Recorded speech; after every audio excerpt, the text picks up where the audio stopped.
The restaurant lights blurred through her tears as Emma watched the empty chair across from her. 23 minutes past 7. Her phone sat silent on the white tablecloth, mocking her with its blank screen. She'd spent 2 hours getting ready, the navy dress her sister insisted made her eyes sparkle, the careful makeup application she'd watched 3 YouTube tutorials to perfect, the new heels that were already pinching her toes. And for what? To sit alone while the couple at the next table stole pitying glances in her direction. This was supposed to be different. After 3 months of witty text exchanges and video calls that stretched past midnight, Marcus had felt like someone who actually saw her, not just another swipe on a dating app.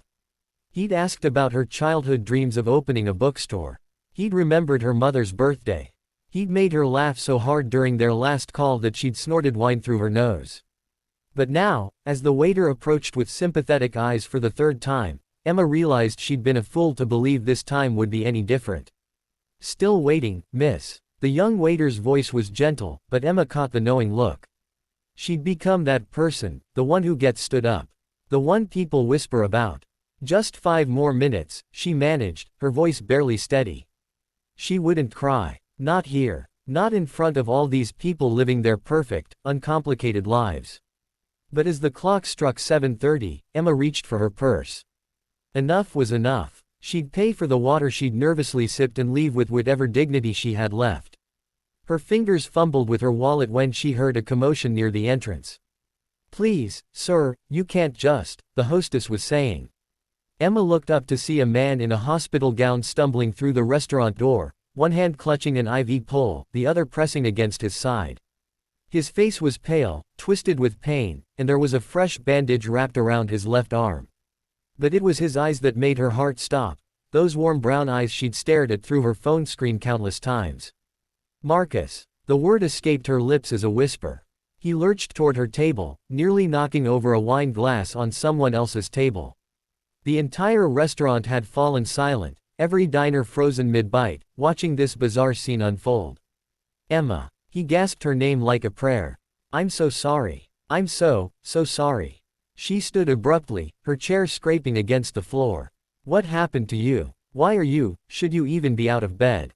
Marcus collapsed into the chair across from her, his breathing labored. A nurse burst through the door behind him, looking frantic. "Mr. Peterson, you cannot leave the hospital.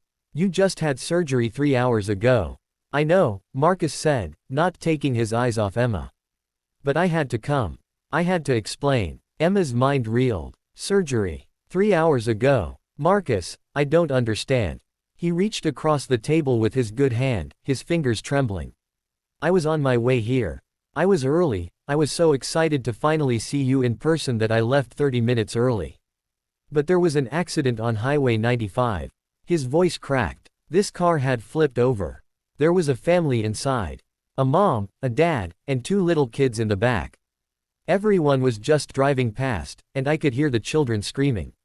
The nurse had reached their table now, but something in Marcus's voice made her pause. "I pulled over," he continued. "The car was smoking, and I thought it might catch fire. The dad was unconscious, and the mom was trapped in the front seat.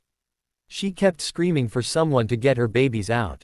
Tears were streaming down his face now. "I broke the back window with a rock. Cut my arm pretty badly. But I got the first kid out, a little girl, maybe 4 years old. Then her brother." Emma felt her own tears falling freely now. Around them, the restaurant remained eerily quiet, every person listening. But the mom was still stuck. The door was jammed, and the smoke was getting worse. "I tried so hard to pry it open, but I couldn't." His voice dropped to a whisper. "That's when I felt something tear inside. Turned out I'd ruptured my appendix that morning and didn't know it. The adrenaline must have kept me going, but when I tried to help the mom, everything just gave out." The nurse interjected softly. "The firefighters arrived moments later and got the mother out. She's going to be fine." But Marcus collapsed at the scene. He was rushed into emergency surgery. He woke up from anesthesia only an hour ago, and the first thing he did was rip out his catheter and demand to know the time. "He literally escaped from his hospital room when I went to get his discharge papers for tomorrow." Emma couldn't speak. She stared at this man, this incredible, foolish, beautiful man, who had risked his life for strangers and then dragged himself from a hospital bed because he didn't want her to think he'd abandoned her. I couldn't reach my phone, Marcus said. It was locked in my car at the accident scene. I didn't know your number by heart. I just knew you'd be here, waiting, and I couldn't bear the thought of you thinking I didn't care. That you weren't important. Because Emma, his voice strengthened despite his obvious pain, you're the most important thing that's happened to me in years. Emma moved without thinking, circling the table and dropping to her knees beside him. She took his face in her hands, careful of his injuries. You're insane. You know that. Completely insane. He smiled weakly. Is that a deal-breaker? She laughed through her tears. You saved 2 children and tried to save their mother, then checked yourself out of a hospital after surgery just to explain why you were late. I think insane might be exactly what I've been looking for. The restaurant erupted in applause. The waiter who'd pitied her earlier was wiping his eyes. The couple at the next table was embracing. Even the stern-looking hostess was smiling. The nurse cleared her throat. This is very sweet, but I really do need to get him back to the hospital. His surgeon is going to kill me. Emma stood, helping Marcus to his feet. I'm coming with you. But our date will happen, she assured him. When you're healed. When you're not supposed to be lying in a hospital bed recovering from emergency surgery. Marcus, you've already shown me everything I needed to know about who you are.